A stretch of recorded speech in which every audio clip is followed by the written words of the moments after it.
नमस्कार दोस्तों, आपका बहुत बहुत स्वागत है हमारे नहीं बल्कि आपके इस खुद के चैनल टेक आर्मी पे।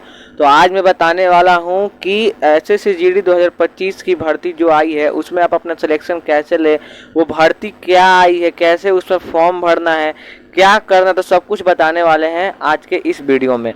दोस्तों देखो, आप हमारे वीडियो को सब्सक्राइब नहीं किए हैं तो प्लीज़ सब्सक्राइब कर लीजिए, क्योंकि इससे आपको आने वाले नोटिफिकेशन के बारे में और जो हम लोग नए नए भर्ती के बारे में बताएंगे उसके बारे में आपको पता चलेगा।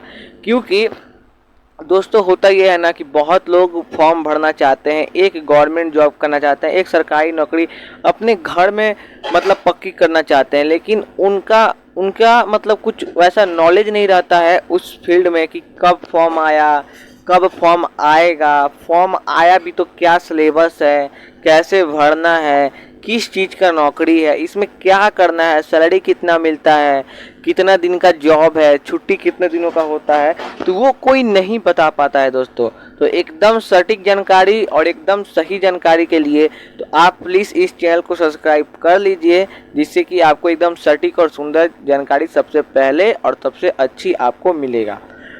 ठीक है, तो चलिए आज की इस वीडियो को शुरू करते हैं। स्वागत है आपका बहुत बहुत हमारे नहीं बल्कि आपके इस खुद के चैनल पे। करने वाले हैं कि एसएससी जीडी 2025 का जो भर्ती आया है वो 27 अगस्त को आने वाला था, लेकिन कुछ कारणों की वजह से एसएससी ने नोटिस जारी किया कि ये फॉर्म 27 अगस्त को नहीं बल्कि 5 सितंबर को जारी किया जाएगा। तो जैसे कि 5 सितंबर को वैकेंसी आ भी गया और इस वैकेंसी में 39,481 वैकेंसी आया है, जो कि बहुत ही ज़्यादा है। और हर बार जितना वैकेंसी देता है ना, उसमें वो फिर मतलब एग्ज़ाम के कुछ दिन पहले उसमें वो अपना भर्ती ऐड करता है, मतलब वैकेंसी और बढ़ने का ये चांस है। मैं पूरा कंफर्म नहीं बता रहा हूँ कि वैकेंसी बढ़ेगा ही बढ़ेगा, लेकिन ये एक तरीके से ये चांस है कि वैकेंसी बढ़ेगा ही बढ़ेगा, क्योंकि हर एक बार देखा गया है कि वैकेंसी बढ़ता है। तो दोस्तों जैसा कि बात करने वाले हैं कि आप इसमें फॉर्म कैसे भरें, तो फॉर्म भरने के लिए सबसे पहले आपको OTR वन टाइम रजिस्ट्रेशन करना पड़ेगा। एसएससी का पुराने वाले वेबसाइट पे नहीं, अभी जो नया वेबसाइट आया उस पर जाके आपको लॉगिन करना पड़ेगा। लॉगिन आप कैसे करेंगे? लॉगिन करने के लिए सिंपली आपको क्रोम में जाना है और क्रोम में जाने के बाद उसमें सर्च करना है ssc.gov.in। और ये सर्च करने के बाद जो सबसे पहला वेबसाइट आएगा, वेबसाइट नहीं भी आया तो वहाँ पे ऑप्शन आ जाएगा लॉगिंग टू योर अकाउंट।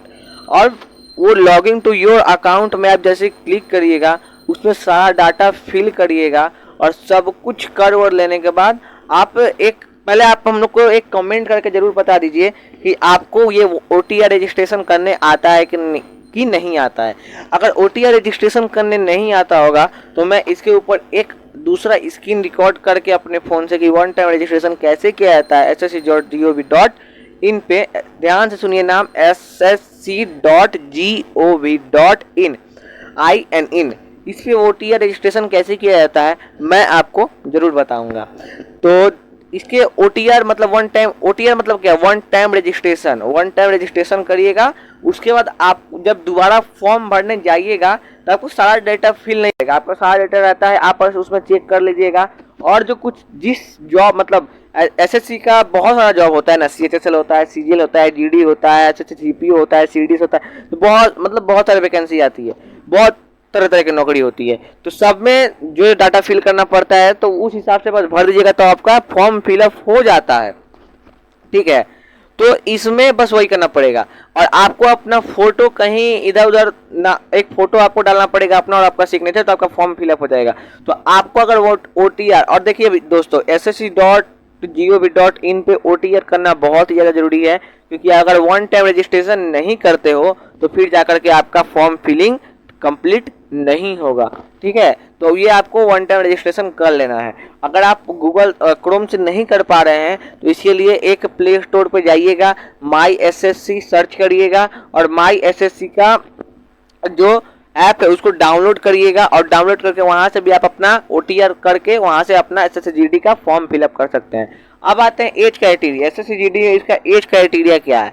तो इसका एज क्राइटेरिया नॉर्मली सिंपल, जो बच्चे 2002 से लेकर के 2007 के 1 जनवरी यानी पहला मंथ का पहला दिन जिनका डेट ऑफ बर्थ है वो अपने SSC में इस बार फॉर्म फिलअप कर सकते हैं। तो दोस्तों सिंपली भाषा में, सिंपल भाषा में ये बोला जा सकता है, लिटरली बता रहा हूँ कि जिसका 2002 से लेकर के 2006 तक जिसका 2002 से 2006 तक जिसका भी डेट ऑफ बर्थ है वो इस बार 2024-2025 के वैकेंसी के लिए एप्लीकेबल है, एलिजिबल है, वो इस बार फॉर्म फिलिंग कर सकते हैं। अब मैं बात करता हूं कि अब इतने कम समय है और इतना कम समय में सिलेबस कंप्लीट होगा तो होगा कैसे। इसके लिए आपको लगाना पड़ेगा कुछ स्मार्ट स्ट्रेटेजी।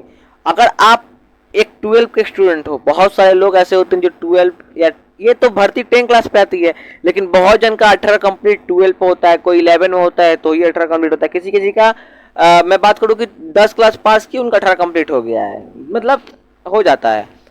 मेरा बात करूँ तो मैं 12 में हूँ और मेरा 18 कंप्लीट हो गया है, मतलब मेरा 2006 का जब डेट ऑफ बर्थ है, दिसंबर में 18 कंप्लीट होगा, तो मैं इस फॉर्म के लिए एप्लीकेबल हूँ, तो मैं इस फॉर्म को फिल आउट कर दिया हूँ। तो बात करते हैं सिलेबस कैसे कंप्लीट होगा। पहले मैं उनको बताऊंगा जो अभी स्कूल लाइफ में है वो अपना सिलेबस कैसे कंप्लीट करे, स्कूल लाइफ और इसको दोनों को मैनेज कैसे करें। और दूसरा मैं ये बताऊंगा कि जो बच्चे कॉलेज में है, मतलब जो भैया हो या लोग जो भी मतलब कॉलेज में है, हमारे बड़े भाई लोग, तो वो अपना सिलेबस कैसे कंप्लीट करें, या फिर जो सिर्फ गवर्नमेंट जॉब की तैयारी करते हैं वो अपना सिलेबस कैसे कंप्लीट करें। तो जीडी का सिलेबस कंप्लीट करने का सिंपल सा फंडा है, या फिर कोई भी कॉम्पिटिटिव एग्जाम निकालने का सिंपल सा फंडा है कि पहले आप सिलेबस कंप्लीट करिए, फिर अपना टेस्ट दीजिए। टेस्ट देने के बाद में ना सिलेबस कंप्लीट किया, प्रैक्टिस किया, फिर प्रैक्टिस करने के बहुत सारा प्रैक्टिस किया, आप अपना बहुत सारा प्रैक्टिस किए। उसके बाद एग्जाम के जस्ट 1 महीना पहले तो आदत ये होना चाहिए कि भैया मैं मॉक दे रहा हूँ और मैं 1 महीने से लगातार मॉक दे करके तब जाकर मैं एग्जाम में बैठ रहा हूँ। तो अब बात आता है कि सिलेबस कंप्लीट होगा तो होगा कैसे। तो आपको अगर मैं सिंपल भाषा में बताऊं ना, तो आपका सिलेबस कंप्लीट करना उतना ज़्यादा हार्ड नहीं है जी, बिल्कुल। आप बहुत ज़्यादा सही सुना, चाहे आप बिगनर हो या फ्रेशर हो, किसी तरीके कुछ भी हो, तो SSC का सिलेबस का मतलब कि कंप्लीट करना उतना ज़्यादा कोई बड़ा बात नहीं है। तो बात यह आता है कि सिलेबस कैसे कंप्लीट होगा, इतना कम समय है। अभी तो हम लोग का सितंबर, अक्टूबर, नवंबर, दिसंबर, एग्जाम जनवरी फरवरी में ही होने वाला है। 4 महीने नहीं, मैं राउंड पे करके 3 महीने ही मानता हूँ। तो 3 महीने में सिलेबस कंप्लीट होगा तो होगा कैसे। तो इसके लिए भी आप मेरे को कमेंट करके जरूर बताइए, मैं इसके लिए भी वीडियो बना दूंगा। आपको जिस चीज़ का भी दिक्कत होगा उसके लिए मैं वीडियो बना दूंगा। तो बात करते हैं SSC GD 2025 का जो वैकेंसी है। यहाँ तक मेरे को लग रहा है ये वैकेंसी हर साल नहीं आता है, लेकिन अभी ये 3-4 सालों से लगातार अपना वैकेंसी निकाल रहा है, अपना फॉर्म निकाल रहा है, बच्चे भर रहे हैं, सेलेक्ट हो रहे हैं और अच्छी खासी वैकेंसी दे रहा है। किसी में 50,000, किसी में 40,000, किसी पिछला वैकेंसी 44,000 के समथिंग लगभग था, उतना 44,000 के करीब था। जबकि पहला बार में उतना वैकेंसी नहीं था, पहला बार में वैकेंसी कम था, उसके बाद वैकेंसी बढ़ करके 44,000 हुआ है। लेकिन बात किया जाए कि इस बार का वैकेंसी मतलब इस बार डायरेक्ट 39,481 यानी लगभग 40,000 वैकेंसी डायरेक्ट दे दिया है। तो हर बार ये देखा जाता है कि जितना वैकेंसी हो, फॉर्म नोटिफिकेशन आता है, जितना वैकेंसी उस समय रहता है उससे वैकेंसी कुछ ना कुछ बढ़ता ही है। जैसे कि पिछला बार 25,000 के करीब निकला था तो 50,000 हुआ था वैकेंसी बढ़ करके। इस बार 39,000 लगभग वैकेंसी निकला है, तो उससे भी बढ़ करके कुछ ज़्यादा जरूर होगा। तो मैं ये एक्सपेक्ट करता हूँ, सभी टीचर ये एक्सपेक्ट कर रहे हैं कि भर्ती बढ़ेगी। अब मैं पूरा कंफर्म नहीं बता रहा हूँ कि भर्ती बढ़ेगी कि नहीं बढ़ेगी। तो आपके लिए दोस्तों ये बहुत ही अच्छा सुनहरा मौका हो सकता है कि आप अपना SSGD में भर्ती लें, SSGD में भर्ती ले और बढ़िया पोस्ट पे भर्ती ले। इसमें 7 ब्रांच होता है, SSF, NIA, CISF, SSB, CRPF, ITBP, Assam rifle. ये 7 ब्रांच होता है और 7 का कट ऑफ अलग अलग रहता है। लेकिन जो मारामारी मेन सीट होता है ना, जिसका वैकेंसी भी सबसे कम रहता है, SSGD में तो टोटल वैकेंसी 39,000 है, लेकिन SSB का भर्ती इतना है, SSF का वैकेंसी इतना है, CRPF का वैकेंसी इतना है। सबका सीट अलग अलग है ना, कि मैं CRPF में इतना सीट मेरा खाली, इतना बच्चे आएंगे CRPF में, ITBP में इतना सीट खाली, इतने बच्चे आएंगे ITBP में। तो इसमें जो सबसे कम वैकेंसी और सबसे हाई कट ऑफ वो है SSF। जो प्रधानमंत्री का जो सिक्योरिटी गार्ड होता है लोग, वो SSF के थ्रू जाता है लोग। इनका सबसे बेस्ट जॉब है, हफ्ता में बस 5 दिन जॉब करना पड़ता है, मंडे टू फ्राइडे, और बाकी 2 दिन की इनकी छुट्टी होती है।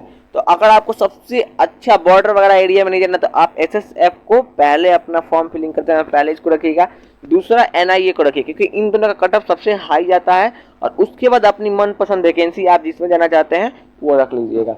तो आपको अगर किसी चीज़ का भी दिक्कत हो, कुछ समझ में ना आया हो तो कमेंट करके जरूर बताइए, मैं इसके ऊपर दूसरा वीडियो जरूर बनाऊंगा। और हमारा हर एक वीडियो हर एक मंडे टू मंडे आपको मिल जाएगा, आप इसको सब्सक्राइब कर लीजिएगा। सब्सक्राइब करने से आपको ज़्यादा कुछ नहीं, 1 भी रुपया खर्चा नहीं होगा, बस हमारी तरफ से आपको सटीक जानकारी पढ़ाई से रिलेटेड मिल जाया करेंगी। तो मिलते हैं नेक्स्ट वीडियो में। धन्यवाद दोस्तों, आपका बहुत बहुत स्वागत रहेगा हमारे इस चैनल पे टेक आर्मी पे। आप जब आइएगा तब हम आपका स्वागत करना चाहते हैं, तो प्लीज़ आप हमारे चैनल पे आइए और सपोर्ट करिए और अपने लिए कुछ काम का चीज़ देख करके जाइए। तो मिलते हैं नेक्स्ट वीडियो में।